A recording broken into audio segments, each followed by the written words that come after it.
महान जिन विचरे हमारे ध्यान में, मंगलमय मंगल करण बीतराग विज्ञान, नमो ताहि जाते भये अरहंतादि। मोक्ष मार्ग प्रकाशक के चौथे अध्याय के आधार पर अघ्रीत मिथ्या दर्शन की चर्चा चल रही है। जीव अजीव तत्व के संबंध में किस प्रकार की भूलें की जाती हैं, उसकी चर्चा कल तक विस्तार से हुई। अब उसका समापन हो रहा है पेज नंबर 82। तथा अपने को और शरीर को निमित्त नैमित्तिक संबंध बहुत हैं, इसलिए भिन्नता भाषित नहीं होती, और जिस विचार से भिन्नता भाषित होती है वह मिथ्या दर्शन के जोर से हो नहीं सकता। इसलिए पर्याय में ही अहम बुद्धि पाई जाती है। देखो, बराबर पर्याय में अहम बुद्धि का विवेचन है कि पर्याय में अहम बुद्धि माने दृष्टि के विषय में पर्याय को शामिल करना। पर्याय में अहम बुद्धि का मतलब क्या है बोलो? दृष्टि का विषय माने श्रद्धा का श्रद्धे, अपनापन स्थापित करना, और पर्याय में ही अपनापन स्थापित किया है। वो कौन सी पर्याय है? असमान जातीय मनुष्य पर्याय। अब देखो, दो बिंदु हैं इसमें, इन 3 लाइनों में 2 बिंदु हैं। एक तो ये कि शरीर के और आत्मा के निमित्त नैमित्तिक संबंध बहुत हैं। क्या है ये बहुत? कह रहे जैसे हाथ चल रहा ना, उठ रहा और ऐसा, तो ये हिल तो रहा पुद्गल के कारण। इसमें जीव का कोई भी रंच मात्र योगदान नहीं है, क्योंकि जीव में और पुद्गल के बीच में अत्यंताभाव की वज्र की दीवार पड़ी है।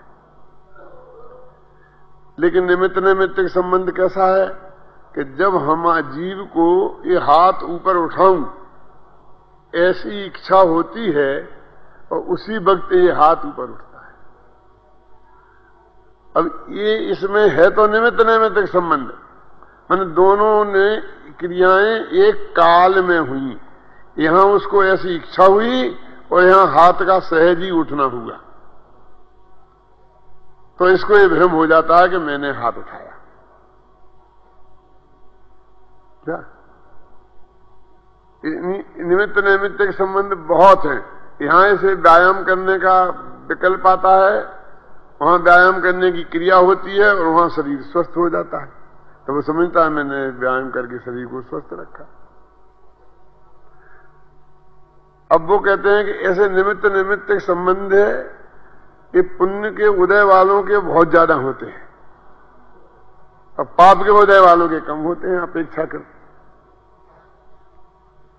इसलिए जिनके पुण्य का उदय है उनके लिए देह की और आत्मा की भिन्नता भाषित होना और अधिक कठिन है। क्यों? स्त्री पुत्रादि स्वार्थ के सगे साथी हैं, ये पुण्य वालों को नहीं पता लग सकता। क्यों? कि उनके पुण्य के उदय होने से वे अनुकूलता बरतते हैं। तो जब भी जो शास्त्रादिक में वर्णन पढ़ते हैं तो लगता है दूसरों की बातें हैं, और सभी ऐसे नहीं होते। पर ऐसे तर्क से 1 मिनट में उसे साफ कर देता है वो। कदाचित पाप के उदय से जब ऐसा होता है कि हमारी वैसी इच्छा होती है और देहादि का प्रणमन वैसा नहीं होता है, तो कुछ कुछ समझ में आता है, तब तक बहुत देर हो चुकी होती है। क्या? जैसे कि ये शरीर की जो सारी क्रियाएं अपनी इच्छा के अनुरूप होती है ना, जवानी में स्वस्थ है तब तक तो हम कर्तृत्व के अहंकार में मरते रहते हैं। और जब बुढ़ापे में पार्किंसंस हो गया, हाथ काम नहीं करते हैं, पैर काम नहीं करते हैं, क्यों? तब समझ में आता है, तो तब कुछ करने को हाथ में रहता नहीं है, बुद्धि शिथिल हो जाती है। धर्म कोई ऐसी चीज नहीं है कि बुढ़ापे में कर ली जाए। ऐसा लगा जे कम्मे सूरा ते धम्मे सूरा। यदि वो बहुत महान पुरुषार्थ का कार्य है तो पुरुषार्थी जीवन में ही होना चाहिए ना। कि शिथिल उपयोग, शिथिल सारे इंद्रियां, ऐसे में क्या करे होगा कार्य। ज्ञान भी तो शिथिल हो जाता है ना। तो जब तक वो बात समझ में आती है तब तक बाजी अपने हाथ से निकल गई होती है। तो ये जो निमित्त नैमित्तिक संबंध बहुत हैं, ये जो जगत में अच्छा माना जाता है वो ही इस असली तत्व ज्ञान के लिए सबसे ज्यादा खतरनाक है। बहुत से लोग कहते हैं उनकी वाणी फलती है। गुरुदेव जी श्री जैसे होते थे ना, उनके विकल्प फलते थे। विकल्प फलते थे माने क्या कि उन्हें ऐसा जो विकल्प आ रहे वैसे ही लोगों का परिणमन हो जाता था। उन्हें ये विकल्प आया कि यहां परमागम मंदिर बनना चाहिए तो लोग तैयार परमागम मंदिर बनाने तैयार हो जाते थे। और फिर कहते देखो उनका विकल्प फलता है, कोई की वाणी फलती है। तो ये पुण्य का योग है और उसके ऐसे सहज निमित्त नैमित्तिक संबंध है। वास्तव में उस वाणी से और उसका रंच मात्र भी कोई संबंध नहीं है। और उसका एक ही मेरे पास उपाय है और मैं जो हमेशा समझाने के लिए उसका उपयोग करता हूं, बहुत करता हूं मैं उसका उपयोग। क्या मैं ये पूछता हूं लोगों से कि ये मैं आपसे कहता हूं कि भगवान महावीर के सम्मोहन में यदि ये पूछा जाता क्यों कि ये परमागम मंदिर सोनगढ़ में बनेगा कि नहीं, तो वे बता सकते थे कि नहीं प्रदीप जी? बता सकते थे कि हाँ। तो इसका मतलब नक्की तो तभी क्या था। तो अब इस विकल्प में क्या लेना चाहिए? विकल्प से क्या हुआ? ये टोडरमल स्मारक भवन यहां पर जयपुर में इस जगह में बनेगा कि बनेगा नहीं, ये भगवान महावीर के ज्ञान में उस वक्त आया होगा कि नहीं, और कोई पूछता तो बता देते कि नहीं बता देते? बता देते। तो फिर गुरुदेव की प्रेरणा से और गुदगा जी ने बनाया, उसका क्या मतलब रह जाता है?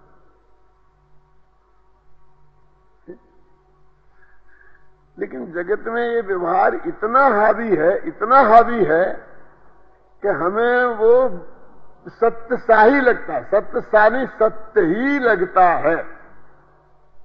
और हम औपचारिकता में बस आपकी आज्ञा हुई हमने कर दिया, आपकी आज्ञा हुई हमने कर दिया, और पहले ही से ही विचार होता है। देखो सबके जैन धर्म में नहीं, जैनेतर धर्मों में भी कहा है जोड़ी तो भगवान के घर बनती है, हम कौन होते हैं बनाने वाले? कहते कि नहीं कहते? जोड़ियां तो भगवान के घर से बन के आती हैं, बोलते कि नहीं बोलते? अपने आप ही कहते हैं कि भगवान आदिनाथ ने बता दिया था कि महावीर की मां का नाम त्रिशला और बाप का नाम सिद्धार्थ हो गया, मैंने तब से नक्की था कि त्रिशला की शादी सिद्धार्थ से होगी। बात तो वही की वही है ना। लेकिन मैंने ये कोशिश की, मैंने यहां से कहा, मैंने उसने कहा, उसने ये किया, उसने ऐसे, हम इतने अहम में डूबे हैं कि हमको वो बात में कहीं शंका होती ही नहीं। साहब सहयोग की जरूरत तो पड़ती है, लगाना तो पड़ता है, बीच में तो कोई जरूरत भी, बिचौलिए की जरूरत तो होती ही है। क्यों होता कि नहीं होता? कि बंदर बंदरियों के जोड़े बन जाते हैं, तो इनमें कौन बिचौलिया काम करता होगा? आगे करता है कोई सगाई मंगाई कराने वाला होता होगा?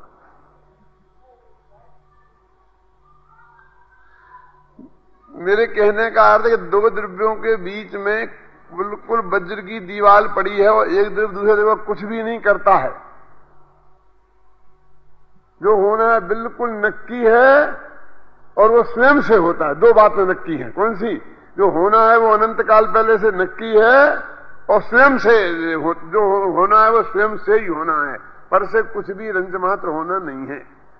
लेकिन ये हमने पर का कर्तव्य इतनी मजबूती से पकड़ रखा है और उसमें ये निमित्त नैमित्तिक संबंध जो घने हैं ना, इसका बहुत बड़ा योगदान है हमारी इस मान्यता को पुष्ट करते रहने का।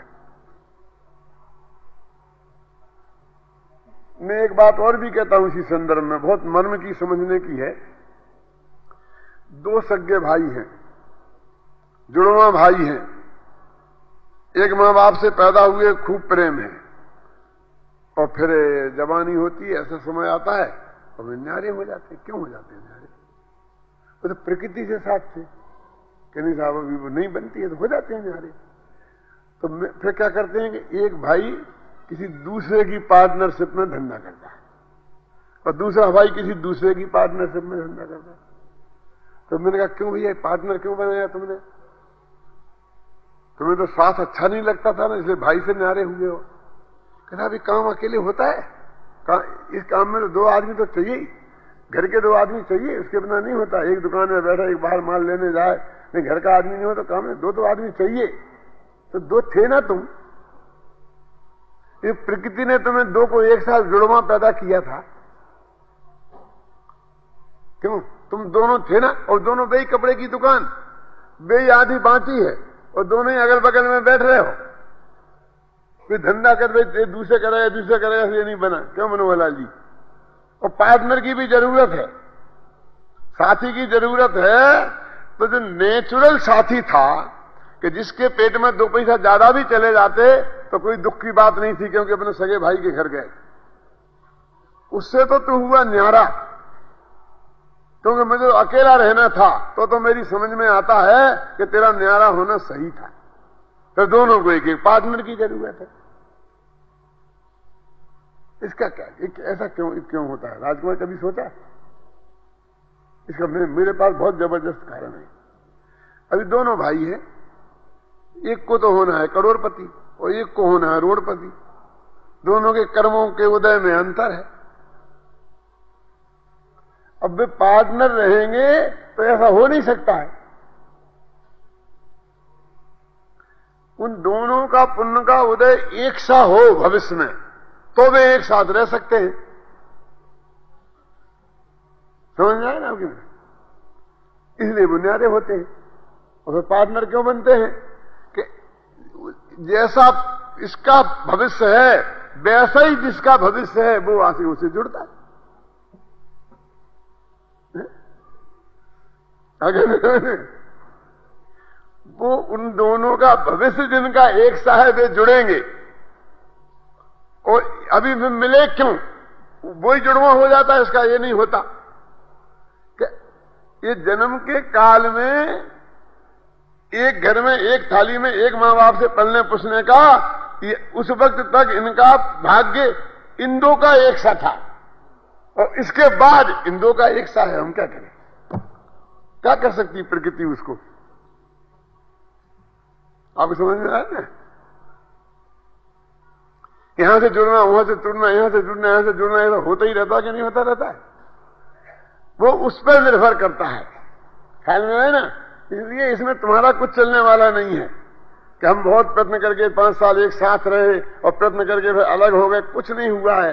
वो बिल्कुल ऑटोमेटिक सहज भाव से हो रहा है, वो ही होना था, वो ही बिल्कुल सही था। तो हम क्या करें? वकील साहब क्या करें हम? कि जानो देखो और क्या करो, इकट्ठे जानो, अलग हुए अलग जानो, जान लो समझ लो, रास्ता अलग अलग है। मोटानी जी है ना, मोटानी जी मेरे मित्र हैं बहुत अच्छे। तो मेरे से सुनाते हैं कि वो मुंबई आए और 20 साल तक उनने कोई एक कारखाना चलाया है छोटा मोटा, और मलाड़ में एक झोपड़ी में रहे, समझे ना, बहुत बुरी हालत में। तो 20 साल तक वो जिसके पार्टनरशिप में कारखाना चलता था, तो 20 साल बाद न्यारे हुए तो उनको 20-20 हजार का घाटा मिला। मैंने मुनाफा तो कुछ मिला ही नहीं। क्या मिला? 20-20 हजार का घाटा मिला। ऐसे न्यारे हो गए। लोग के पूछते थे कि क्यों न्यारे हो गए, यहां क्या मिला?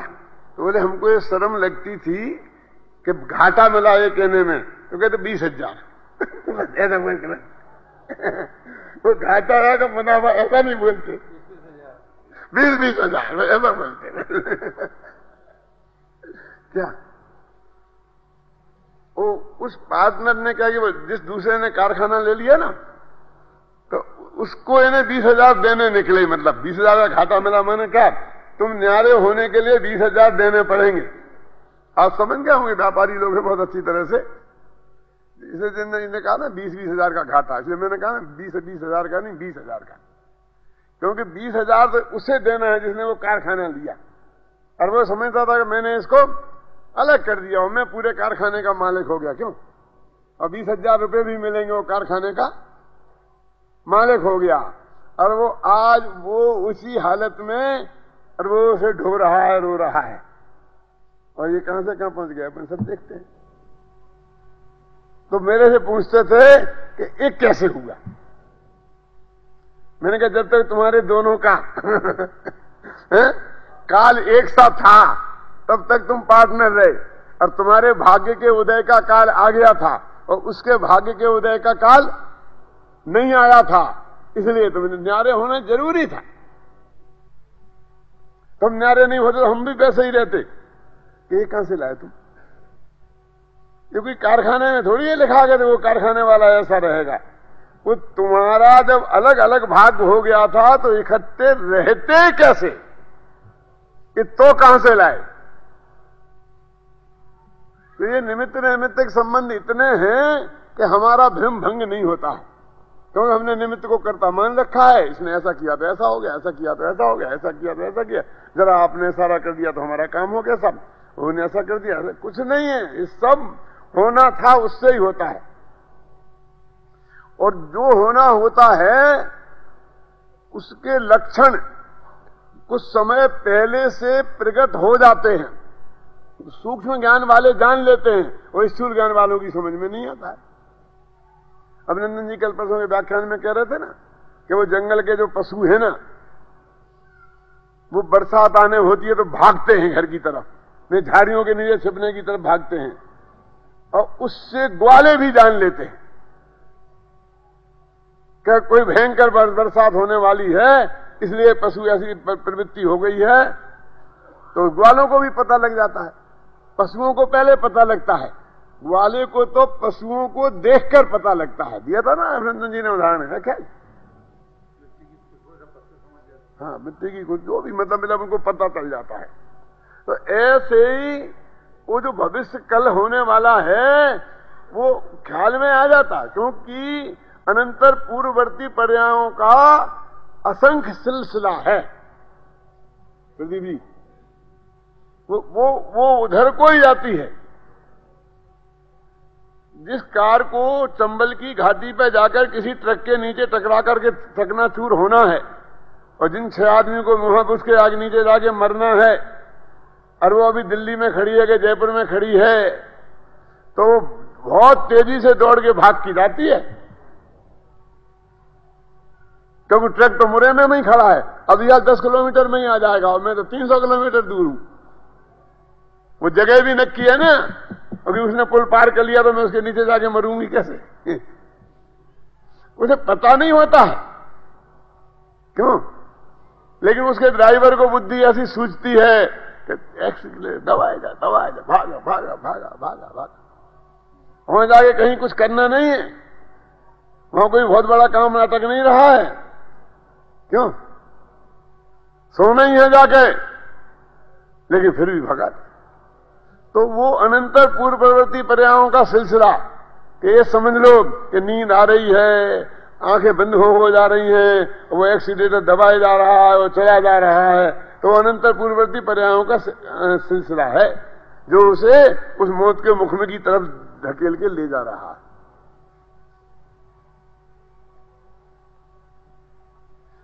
ऐसे हर कार्य का होता है। अब आपकी दृष्टि हो तो पहचान लो, और नहीं दृष्टि हो तो नहीं पहचानो। पहचान लेंगे तो हम कुछ बदला बदली कर लेंगे, ऐसा भी नहीं है।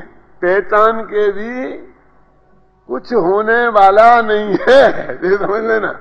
इसे नहीं पहचानो तो क्या, और होने वाला है तो क्या।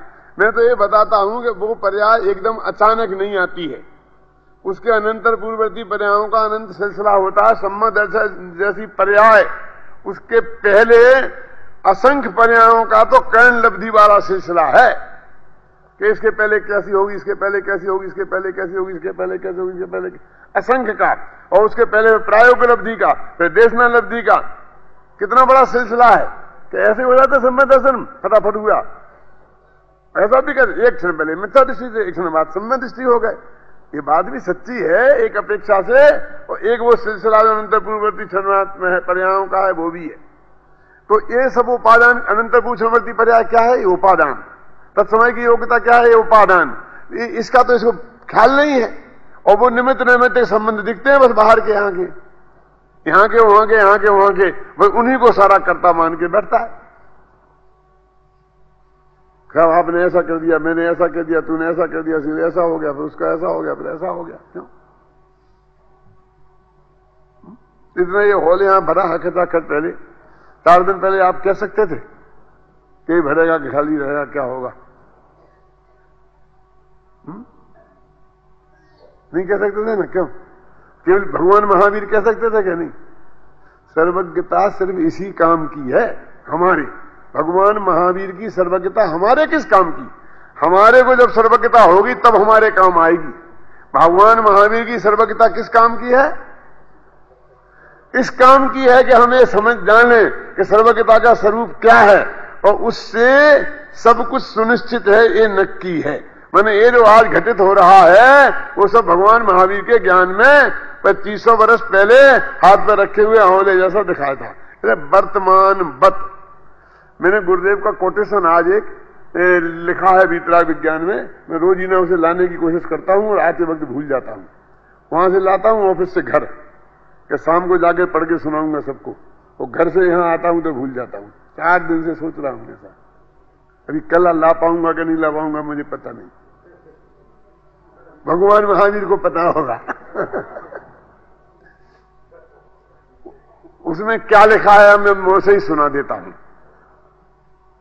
उसमें ऐसा लिखा है प्रदीप जी कि जैसे केवल ज्ञान में स्व और पर एक काल में एक साथ झलकते हैं, ऐसे ही श्रुत ज्ञान में स्व और पर एक साथ ध्यान में आते हैं। ऐसा लगा तो हमारे दिमाग में जाकर केवल ज्ञान में तो एक साथ है, श्रुत ज्ञान में तो क्रम पड़ता होगा, जब इसे जाने जब उसे नहीं जाने, उसे जाने जिसे नहीं जाने, ऐसा लिखा है बहुत स्पष्ट शब्दों में, और गुरुदेव का प्रवचन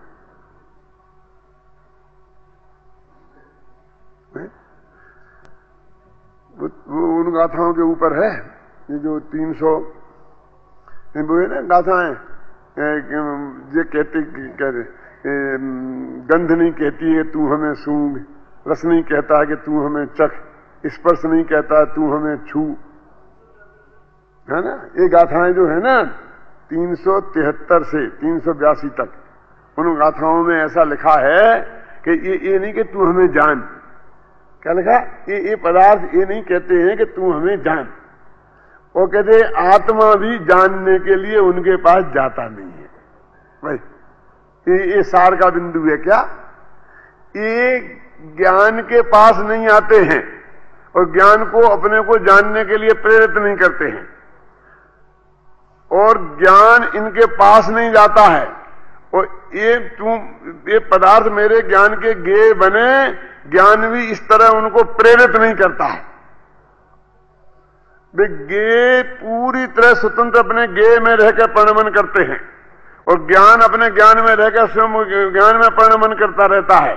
फिर भी वो सारे गेय ज्ञान में जानने में आते हैं, और ज्ञान गेयों को जानने में आता है। ये ऐसा विचित्र स्वरूप है। ऐसा लगा वो ये गाथाएं, इस गाथा में गुरुदेव ने वो बात लिखी, और उसके ऊपर क्या लिखा है कि दाने दाने वाले पे जैसे खाने वाले का नाम लिखा है, ऐसे ही हर गेय पे उसे जानने वाली ज्ञान पर्याय का नाम लिखा है।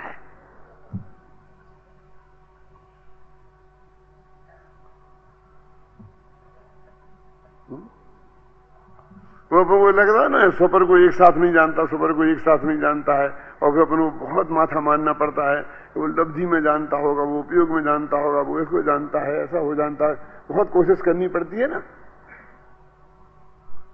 वो ऐसा नहीं, वो तो स्वभाव है कि पुण्य उसमें ज्ञान का, चाहे वो केवल ज्ञान हो चाहे मत ज्ञान हो, उस स्व और पर को एक साथ जानना उसका स्वभाव है भाई साहब।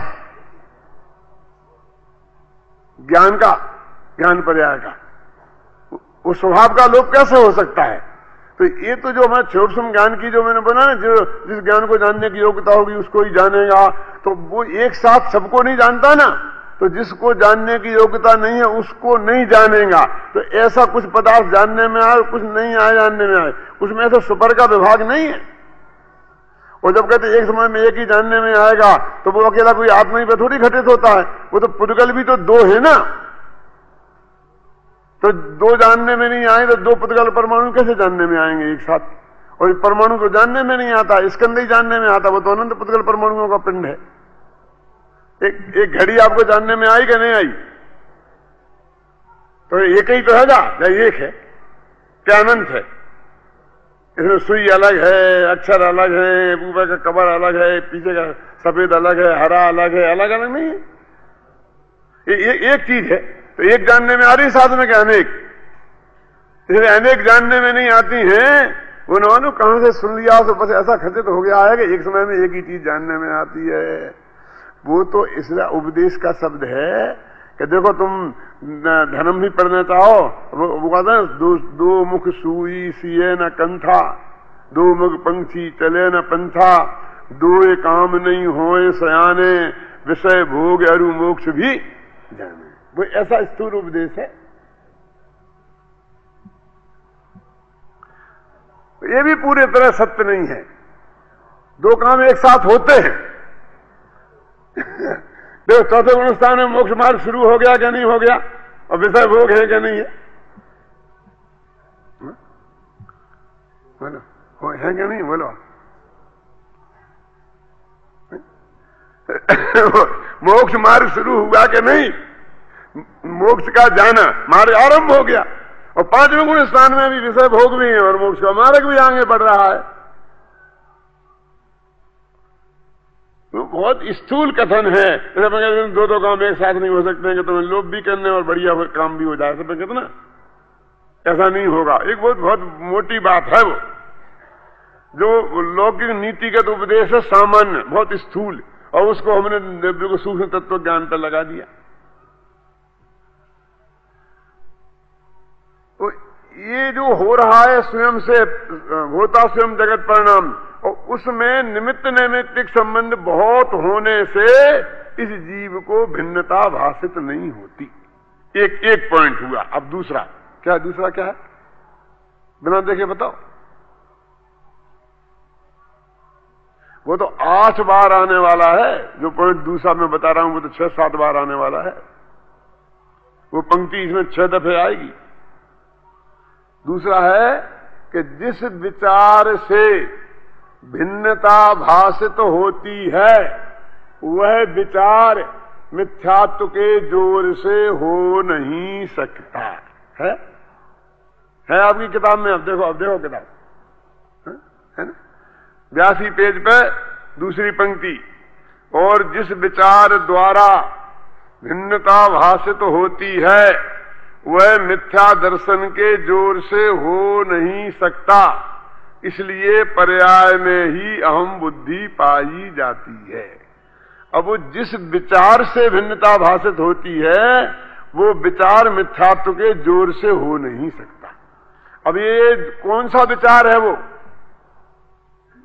कि जिसके विचार से भिन्नता भाषित होती है, और वो मिथ्यात्व का जोर कौन सा है कि जिस जोर से वो वो विचार हो नहीं सकता, वो विचार ही नहीं आता है जीव को। तो मैं इसके लिए वो थोड़ा उदाहरण देता हूं कि एक आदमी पादरी था, वो समुद्र के किनारे जहां से बंदरगाह था और लोग पानी के जहाज में बैठ के परदेश जाया करते थे, वहां उसने एक छोटा सा चर्च बना रखा था। और जो भी आदमी वहां आते तो वे लोग चर्च में अवश्य आते दर्शन करने, क्योंकि जब कोई ऐसे जगह जाता है कि जहां संकट नजर आए, तो समुद्र में जाना है और महीनों समुद्र में ही चलना है और तूफान आ जाए क्या हो, तो उस वक्त भगवान जरूर याद आते हैं। वो जरा कुछ ओवर ही धर्मात्मा हो जाता है उस वक्त, है ना। वैसे चाहे जहां जाए रोजाना भगवान के दर्शन करे चाहे ना करे, क्यों, और परीक्षा देने पेपर देने जाना हो तो भगवान को नमस्ते करके जरूर जाता है। कोई भी जैसा समझता है ना, थोड़ा सा उसको इंटरव्यू देने जाना हो, कुछ भी करना हो, ऐसा काम हो तो वो भगवान के दर्शन करके जाता कि नहीं। तो आदमी जरा भावुक हो जाता है उस वक्त, और उस भावुकता का लाभ उठाकर वो क्या करता था कि देखो भाई साहब, जो लोग मेरे चर्च को $101 दे के गए वो सब सुरक्षित वापस लौट के आए, और उन सबके फोटो उसने लेके वहां लगा रखे थे, और उनसे लिखवा लिया था रजिस्टर में कि हम $101 दे गए थे और सुरक्षित वापस आए। और जब वो देखता करी सैकड़ों आदमी $101 में सुरक्षित, इससे अच्छी बीमा कंपनी और क्या होगी।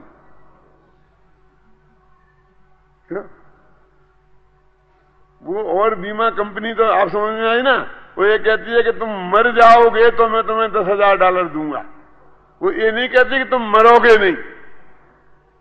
क्यों?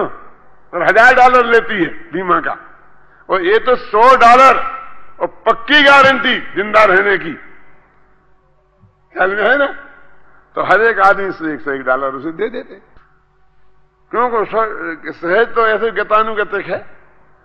एक दफा मेरा जैसा कोई आदमी पहुंचा और उससे भी उसने यही कहा, तो मैंने कहा कि भाई साहब ये तो आपकी सही बात है, मुझे बिल्कुल शंका नहीं है कि जो लोग आपको $101 दे गए थे वो लोग वापस आ गए, और उन्हीं के ये फोटो है, उनने लिख के दिया, ये सच्ची बात है। आपकी इस बात में मुझे 100% पक्का भरोसा है, झूठ नहीं बोलते आप। लेकिन मुझे ये बताइए कि आपको $101 दे गए और वापस नहीं आए, उनकी फोटो मुझे बताइए, वे कितने लोग हैं, उनकी भी तो गिनती बताइए मुझे।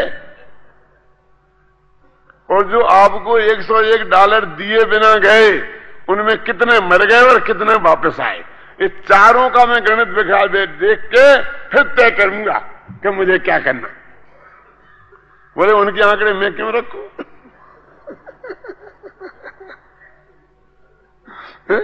क्यों? ये सारा जगत है, उसको ये विचार नहीं आता। बस ठीक है ठीक है। देखो अब आपको लग रहा होगा ऐसा मूर्ख तो भैया वही लोग होंगे जो उस प्लेन में जाना, हम तो ऐसे मूर्ख नहीं है। लेकिन मैं आपसे एक एक से कहता हूं कि आप जब किसी डॉक्टर के पास जाते हो तो वो कहता मेरे पास सब इतने मरीज ठीक हो गए, तो वो ठीक हो गया, वो ठीक हो गया, और आप कहते हाँ चलो तू कर दे मेरा ऑपरेशन।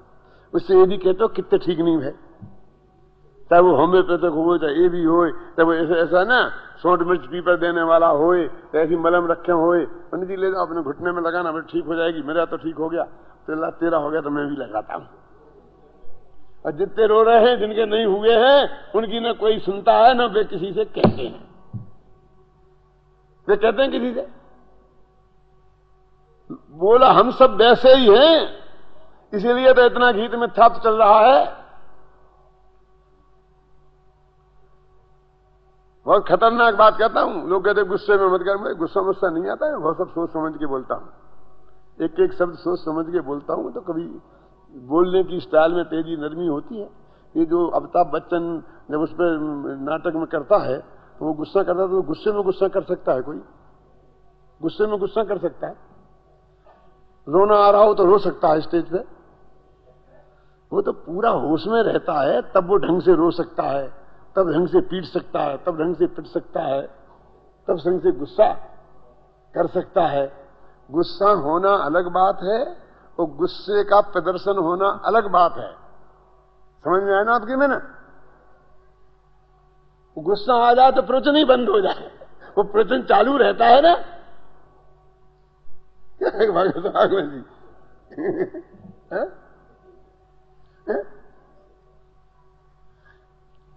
देखो ऐसा कह के आप ऊपर से मत उड़ाओ कि गुस्से में कह दिया। गुस्से में नहीं कहा, ऐसा कह के आपने उस बात का अपमान किया। मैं आपसे कहना चाहता हूं कि मैंने जो कहा उसकी सच्चाई पर छाती पर हाथ रखकर, समय सार पर हाथ रखकर विचार करो ईमानदारी से कि वो बात सच्ची है कि नहीं, और उसके आधार पर निर्णय करो फिर कि हमें क्या करना और क्या नहीं करना।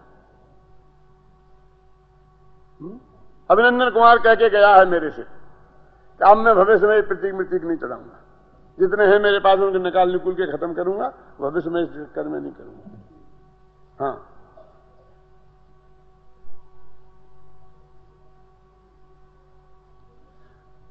बात मेरी बात है, गंभीरता से सोचो। गुस्से में मैंने कहा इसमें मत सोचो। उसमें तुम्हें सच्चाई नजर आए तो मानो, नहीं आए तो नहीं मानो, लेकिन ऐसी कह के इन्हें गुस्से में कह दिया, ऐसी बात नहीं है वो। कोई भी बात जो मैंने कही है कोई गुस्से में से नहीं कही है, वो सोच समझकर विवेक से किया है। 100% सत्य है। टोडामल जी कहते हैं देखो, निमित्त नैमित्तिक संबंध बहुत हैं, इसलिए भिन्नता बात हो। जिस विचार से माने ये विचार, कौन सा विचार, ये सोचे तो कोई 101 रुपया नहीं दे उसे। वो विचार तो करे ना पूरा, तर्क संगत विचार क्या है, लेकिन वो कोई विचार करता नहीं है। अब यहां तो उल्टी बात है कि निमित्त नैमित्तिक संबंध बहुत हैं और ऐसे बहुत कम चांस होते हैं। कैसे कि जैसे हमने हाथ उठाने की इच्छा की और हाथ नहीं उठे, ऐसा तो जिंदगी में एक आध दफे होता है और उठ जाता है हमेशा, तो हमारे को और पुष्टि होती जाती है।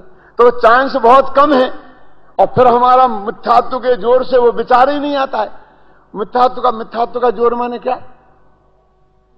मिथ्यात्व का जोर माने क्या? वो अन्ना जी वाला मिथ्यात्व नहीं है ये। अन्ना जी वाला कौन सा मिथ्यात्व है? वो जो है ना 148 कर्म प्रकृतियां और दर्शन मोहिनी में मिथ्यात्व नामक की द्रव्य मिथ्यात्व है, उसकी बात नहीं है, उसका जोर नहीं है ये समय सार वाला मिथ्यात्व है। तो वो कौन सा मिथ्यात्व समय सार वाला अभय कुमार जी? वो मिथ्यात्व ये है कि मैं परद्रव्य का करता हूं, परद्रव्य में एकत्वमत्व जो बुद्धि तेरे अंदर में जो दृढ़ मान्यता पड़ी है, ये मिथ्यात्व है और इसका जोर है। तो मान्यता तो ये पड़ी कि मैं करता हूं, कैसे नहीं करूं, मैं करके बता दूंगा। ये इसके जोर में कर नहीं सकता मैं, मेरे किए नहीं होता, ये विचार नहीं आता। जोर माने क्या आप समझेंगे ना? काय का जोर? वो कर्म, वो देख द्रव्य कर्म के, द्रव्य कर्म तो उस तेरे विचार में निमित्त मात्र है। फिर वो दो द्रव्य है ना, वो तेरे में द्रव्य कर्म क्या करे? वो द्रव्य कर्म के जोर से नहीं करे तो वो निमित्त ही पे वजन हो गया ना। निमित्त नैमित्तिक संबंध बहुत है, तो वो द्रव्य कर्म के साथ तो निमित्त नैमित्तिक संबंध ही है। संजीव समझ में आया कि नहीं? पूछूंगा ये पॉइंट पूछूंगा, क्योंकि यदि हम ये कहें मिथ्यात्व का जोर माने द्रव्य कर्म के उदय का जोर है, तो फिर वो तो निमित्त ही है ना। तो निमित्त नैमित्तिक संबंध घना है, मैं चला गया वो तो। लेकिन तेरी ये मान्यता का जो जोर है कि मैं कर सकता हूं, कौन कहता नहीं करके मैं करके बता दूंगा, मैंने नाक ना रगड़वा ली तो मेरा नाम पंडित हुकुमचंद जी, समझता क्या है? ये जो तेरा जोर है इसका नाम है मिथ्यात्व का जोर। अंदर में जो तेरी मान्यता बनी है कर्तृत्व की, भोक्तृत्व की, एकत्व की, ममत्व की, ये जो तेरी मान्यता है, ये मिथ्यात्व का जोर है। ये आएगा हर एक तत्व में आएगा। ये जीव अजीव तत्व के संदर्भ में आया, असत तत्व के संदर्भ में आएगा, संबंध आगे संबंध में आएगा कि मिथ्यात्व के जोर से ये बात वो समझ नहीं सकता। क्यों? अब कितना ही उपदेश दो और अंदर में जो जोर पड़ा ना कर्तृत्व के अभिमान का, वो नहीं उसके अंदर में घुसना ही नहीं देता है। ये बात उसको घुसना ही नहीं देता, कहीं किसी न किसी तरीके से उसको निकाल देता है। ये कुछ नहीं होता है, बहुत भ्रम में है भाई। क्या देखो, मिथ्यात्व के जोर से वो होने, इसलिए पर्याय में ही अहम बुद्धि पाई जाती है। ये पर्याय में वही वो असमान जाति द्रव्य पर्याय, मैंने शरीर की क्रिया का मैं ऐसा करूंगा, मैं ऐसा करूंगा, मैं ऐसा कर दूंगा, मैंने इसका भोगता हूं, मैं इसका करता हूं, ये मेरा है। अब आगे देखो, अब थोड़ा सा रह गया, बहुत स्थूल है। तथा मिथ्या दर्शन से यह जीव कदाचित बाह्य सामग्री का संयोग होने पर उसे अपनी मानता है। अब कदाचित पुण्य के योग से हो जाती है, एक सुनिश्चित काल तक रहती है और चली जाती है, उसे अपनी मान लेता है। अभी क्या देखिए क्या क्या है, ये जो कदाचित लिखा ना, उसका मतलब पुण्य के योग से। तो ये बाह्य सामग्री का संयोग होता है, इसका एग्रीमेंट किसके साथ है? तेरे साथ बिल्कुल नहीं है, तू अपनी मालकियत करता। इसका पूरा एग्रीमेंट पुण्य कर्म के उदय के साथ है। मैं आपसे पूछता हूं कि राजा सैनिक के बेटे ने उन्हें जेल में डाल दिया। राजा सैनिक को डाला था क्या नहीं? तो उसका बेटे का तो अपराध है तो सारी दुनिया कहती है। कोई नालायक बेटा था, इसमें तो किसी को पूछना नहीं है। लेकिन मैं आपसे पूछता हूं, आप छाती पे हाथ रख के बचाओ, उसमें कुछ राजा सैनिक का भी अपराध था कि नहीं था? राजा सैनिक का भी कुछ था कि नहीं? अरे वो तो बहिरंग निमित्त था, अंतरंग निमित्त तो उनके कर्म का उदय था, उनके पाप कर्म का उदय था कि नहीं था? उनकी क्रमबद्ध पर्याय में वो था कि नहीं था? अंदर में कुछ था कि नहीं था? एक एक बात का ऐसा सोचो। यह विचार जिससे भिन्नता भाषित होगी। मैं एक एक बात कहता हूं कि कमठ तो बहुत नालायक था, जिसने भगवान पारसनाथ पे पत्थर बरसाए। लेकिन वो पत्थर बरसने में कुछ पारसनाथ का भी कुछ था क्या नहीं था? मैं आपसे पूछना चाहता हूं। क्यों? वो कमठ तो बाह्य निमित्त था, उनके पाप का उदय था क्या नहीं अंतरंग निमित्त? और उनके तत्समय की योग्यता थी क्या नहीं थी? तो बोलो हम तो बहिरंग निमित्ताधीन दृष्टि वाले हो गए ना, जो कमठ कोई कोसे जा रहा है, कमठ कोई कोसे जा रहा है, कमठ कोई कोसे जा रहा है। वो अंतरंग निमित्त उनका कर्म का उदय, न उसकी बात करते हैं, न उनकी तत्समय की योग्यता, अंतरपूर्व क्षणवर्ती पर्यायों का कर्म का सिलसिला, ये जो सारी चीजें उनके उपादान की पड़ी हैं, उनका कुछ योगदान है कि नहीं है? क्यों मनोहर लाल जी? मैं तो ऐसे उदाहरण दे रहा हूं आपको शास्त्र के तीर्थंकरों के। आदिनाथ को नहीं मिला आहार एक बरस तक, तो लोग नहीं जानते थे, तो लोगों की अज्ञान एक कारण था कि कुछ कारण आदिनाथ के अंदर भी था। क्यों? क्या उनके पल्ले में 2 रोटियां मिल जाए इतना पुण्य नहीं था? क्या करे तीर्थंकर के इतना पुण्य नहीं था? सच्ची बात है। हमारे अज्ञान से लोग नहीं जानते थे, उससे उनका क्या लेना देना? क्यों? सारी दुनिया में कोई नहीं जानता था, इसलिए बेचारों में भूखे रह गए। माने सारी दुनिया की गलती और दंड उन्हें भोगना पड़ा। ये तो करे मूछ वाला पकड़ा जाए दाढ़ी वाला, ऐसा हो गया ना।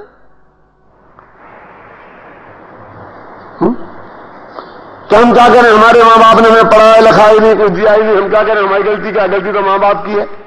तेरी ये गलती नहीं कि तू उनके पैदा क्यों हुआ? कैसे हुआ? ऐसी जगह क्यों पैदा हुआ? ऐसे माँ बाप के तू पैदा क्यों हुआ? तेरे गिद्दे में कुछ पुण्य होता तो तू ऐसी जगह क्यों पैदा होता? उन्हीं पे दोष देता है। वे तो बहिरंग निमित्त हैं।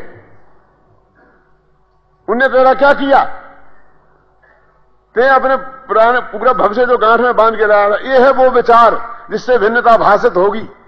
और दूसरे ने मेरा भला भला किया, इस बात का ख्याल नहीं आया। मिथ्यात्व के जोर से माने उस मिल्टी मान्यता के जोर से ये भाव हमें भाषित नहीं होता। देखो, मिथ्या दर्शन से कदाचित बाह्य सामग्री संयोग होने पर उन्हें अपनी मानता है।